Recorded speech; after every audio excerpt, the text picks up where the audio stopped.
الحمد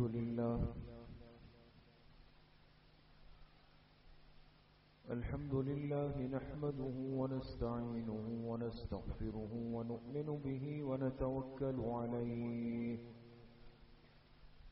ونعوذ بالله من شرور أنفسنا ومن سيئات أعمالنا من يهده الله فلا مضل له ومن يضلل فلا هادي له ونشهد أن لا إله إلا الله وحده لا شريك له ونشهد أن سيدنا وسندنا ونبينا ومولانا محمدا عبده ورسوله صلى الله تعالى عليه وعلى آله وأصحابه أجمعين أما بعد فأعوذ بالله من الشيطان الرجيم بسم الله الرحمن الرحيم لتجدن أشد الناس عداوة للذين آمنوا اليهود والذين أشركوا وقال رسول الله صلى الله عليه وسلم المؤمنون كجسد واحد إن اشتكى عينه اشتكى كله وإن اشتكى رأسه اشتكى كله صدق الله وصدق رسوله النبي الكريم ونحن على ذلك لمن الشاهدين والشاكرين والحمد لله رب العالمين. درود شریف پڑھ لیں. اللهم صل على محمد وعلى آل محمد كما صليت على إبراهيم وعلى آل إبراهيم إنك حميد مجيد. اللهم بارك على محمد وعلى آل محمد كما باركت على إبراهيم وعلى آل إبراهيم إنك حميد مجيد. میرے محترم دوستو، بھائیوں اور بزرگوں، اللہ رب العزت کا بہت بڑا کرم اور احسان ہے کہ ہم سب کو ایمان کی نعمت سے نوازا ہے، اور یہ ایمانی رشتہ ایسا ایک مضبوط رشتہ ہے جو پوری انسانیت کو، کلمہ گو انسانیت کو آپس میں جوڑ دیتا ہے. چاہے وہ مسلمان عرب میں ہو، عجم میں ہو، شمال میں ہو یا جنوب میں ہو، لیکن جو کلمے کی بنیاد ہے یہ اہل ایمان کو آپس میں جوڑ دیتی ہے. جناب رسول اللہ صلی اللہ علیہ وسلم نے اس ایمانی رشتے کو تشبیہ دی جسد واحد سے. المؤمنون کجسد واحد، تمام اہل ایمان آپس میں ایسے ہیں جیسے ایک جسم ہو. ان اشتکا عینہ اشتکا کلہ، اور جسم کے اندر اگر آنکھ تکلیف میں مبتلا ہو تو پورے جسم کو تکلیف ہوتی، اور اگر جسم میں سر میں تکلیف ہو جائے تو پورے جسم کو تکلیف ہوتی. سمجھا دیا امت کو، تربیت دے دی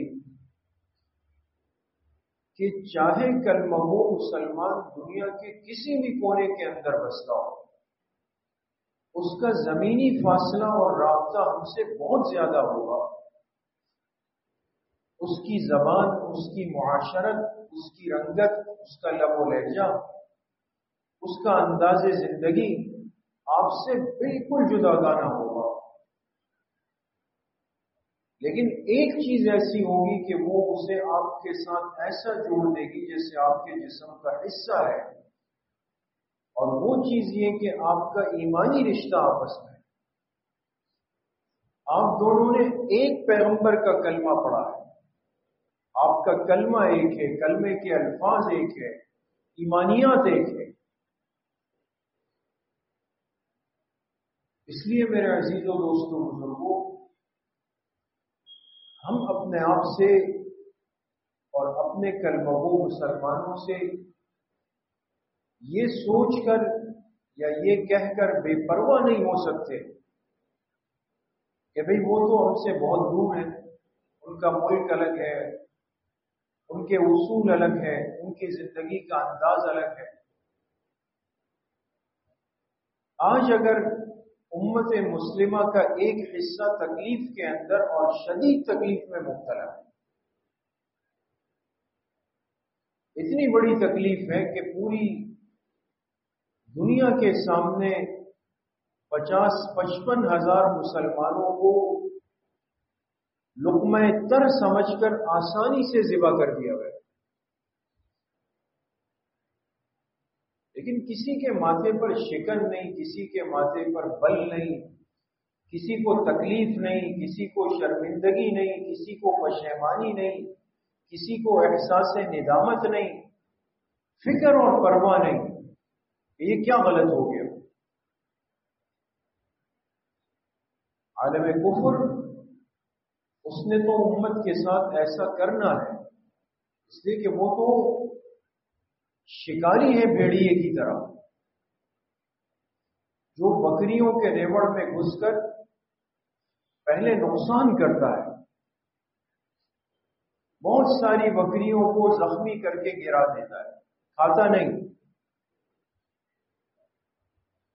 جانوروں میں یہ خصلت بھیڑیے کے اندر ہے، ورنہ باقی جتنے درندے ہیں وہ جب اپنی بھوک مٹانے کے لیے آتے ہیں تو ایک گوشت والے جانور کو پکڑ کے الگ کر لیتے ہیں۔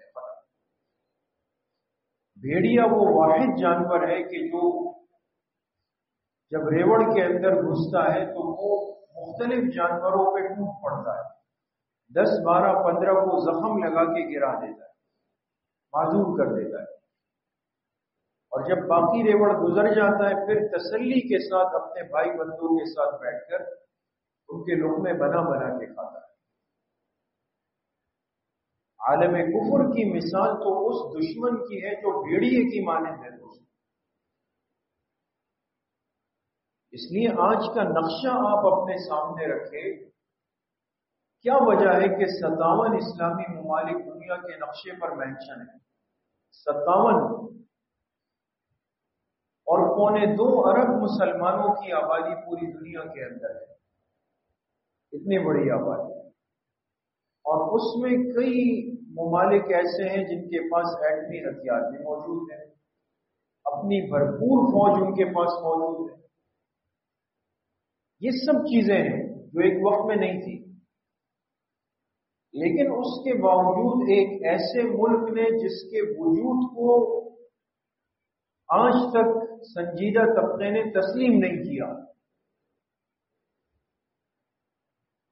اور اس ناخن برابر اسرائیل نے پوری اسلامی دنیا کے سامنے آ کر، کوئی عام مسلمان بھی نہیں، قبلہ اول کے قریب رہنے والے مسلمانوں پر وہ آگ اور خون برسا دیا کہ الامان والحدیث،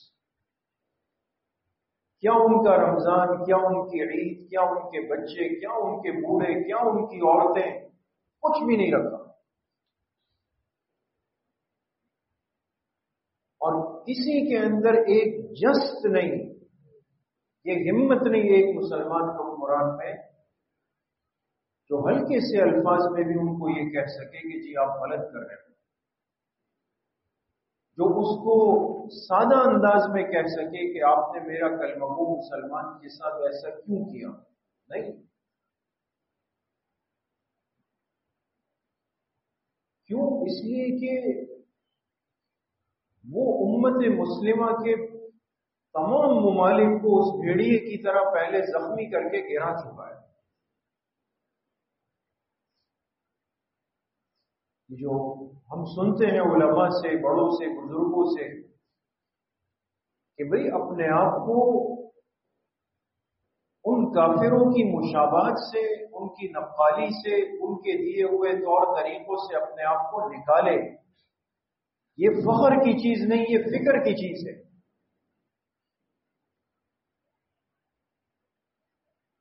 لیکن اس امت کے نوجوان بچوں بچیوں نے خاص طور پہ اور بڑوں نے بھی ایک خاموش سرپرستی کر کے اپنی زندگی کا رخ تبدیل کر دیا. لہذا اب دنیا بنانی ہے، دنیا کمانی ہے، دنیا جمانی ہے اور جمع کرنی ہے. چاہے اس کے لیے آپ کو اپنے محرم عورتوں کو دنیا کے سامنے پیش کرنا پڑے، ان کے چہرے، ان کے جسم لانا پڑے، کوئی غیرت اور کوئی پرواہ نہیں رہی. مسلمان کے اندر جو دینی حمیت اور غیرت تھی، اور مسلمان برداشت نہیں کر سکتا تھا کہ کوئی میرے گھر کی، خاندان کی مستورات کو، بچوں بچیوں کو دیکھ سکے، ان پر نظر ڈال سکے. یہ غیرت کے خلاف بات سمجھی جاتی ہے. افسوس آج ہم اس مقام پر آ گئے ہیں، اس جگہ پہ آ کے کھڑے ہو گئے کہ اس خسیس دنیا کو کمانے کے لیے جب مردوں کو یہ لگا کہ بھئی میں تو نہیں کما سکتا ہوں دنیا، میرے چہرے اور میرے آواز کی بل بوتے پر تو دنیا نہیں بن سکتی ہے، کیا کریں؟ گھروں کی مستورات کو آگے کر دیں. جو آج جو کچھ ہوتا ہے، یہ جو ناچ ہے، یہ گانا ہے، ہر آدمی، ہر مرد عورت گھر میں بیٹھ کر سب کچھ کر رہا ہے. وہ باورچی خانے میں آ رہا ہے تو اس کی تصویر وہ دے رہا ہے، اس کی ویڈیو بنا رہا ہے. وہ چھت پہ آ رہا ہے تو اس کی ویڈیو بنا رہا ہے. وہ کھا رہا ہے، پی رہا ہے تو اس کی ویڈیو بنا رہا ہے. وہ تفریح کر رہا ہے تو اس کی ویڈیو بنا رہا ہے. وہ آپس میں ہنسی مذاق کر رہا ہے تو اس کی ویڈیو بنا رہا ہے. اور شرم و حیا کا جنازہ یہاں تک نکلا کہ اپنی بیٹیوں، بہنوں اور بیویوں کے ساتھ بیٹھ کر ایسا کر رہا ہے. ساری دنیا ان کے چہروں کو دیکھ لے اور ان سے حظ وافر لذت حاصل کر لے، اس کے بعد پھر میرے فالوورز اور ویورز بڑھ جائیں گے، پھر مجھ پر دنیا کھل جائے گی، اور پھر ایک وقت آئے گا کہ میں مالا مال ہو جاؤں گا، دولت کی ریل پیل ہوگی، ایک گاڑی یہاں کھڑی ہوئی، ایک وہاں کھڑی ہوئی، ایک بڑا عالیشان گھر ہوگا، اور میں اپنے ان گھر کی محارم عورتوں پر ایک فخر کرتا ہوا نکلوں گا کہ یہ میری وہ بیٹی ہے جس نے میرا سر فخر سے بلند کر دیا. یہ آج کا مسلمان ہے. کیا یہ مسجد اقصی کا مطالبہ کر سکتا ہے کسی یہودی سے؟ اس لیے اتفاقیات نہیں ہیں. ہماری غیرت ایمانی کو مسلسل شبخون مارا گیا ہے، لیکن ہم نے اس کی پرواہ نہیں کی. ہم نے زندگی کا رخ، انداز، مزاج، سوچ، فکر، زاویہ سب تبدیل کیے. اس کا نتیجہ آج یہ ہوا کہ زمین کا وہ خطہ جس کے فضائل اور جس کی اہمیت وہ صرف افراد نے نہیں، اللہ کے کلام نے، پیغمبر کی احادیث نے بیان فرمائی تھی، وہ ہماری آنکھوں کے سامنے لوٹ گیا. جس سرزمین کو قرآن کریم نے جہاں ذکر کیا، آپ کو پتہ ہے بیت المقدس کی زمین کا تذکرہ قرآن کریم میں 20 مقامات پر ہے، 20 مقامات پر. لیکن کہیں اللہ پاک نے لفظ فلسطین قرآن میں نہیں کہا ہے. پورے قرآن میں لفظ فلسطین ہے نہیں ہے. کہیں لفظ القدس نہیں ہے. اس زمین اور اس جگہ کے لیے قرآن نے 2 الفاظ استعمال کیے، اور غور کرنا چاہیے کہ ایسا کیوں ہوا. ایک لفظ استعمال ہوتا ہے اس کے لیے لفظ برکت کا، إِلَى الْمَسْجِدِ الْأَقْصَى الَّذِي بَارَكْنَا حَوْلَهُ وَنَجَّيْنَاهُ وَلُوطًا إِلَى الْأَرْضِ الَّتِي بَارَكْنَا فِيهَا وَلِسُلَيْمَانَ الرِّيحَ عَاصِفَةً تَجْرِي بِأَمْرِهِ إِلَى الْأَرْضِ الَّتِي بَارَكْنَا فِيهَا. قرآن اس زمین کو کہتا ہے یہ برکت والی زمین.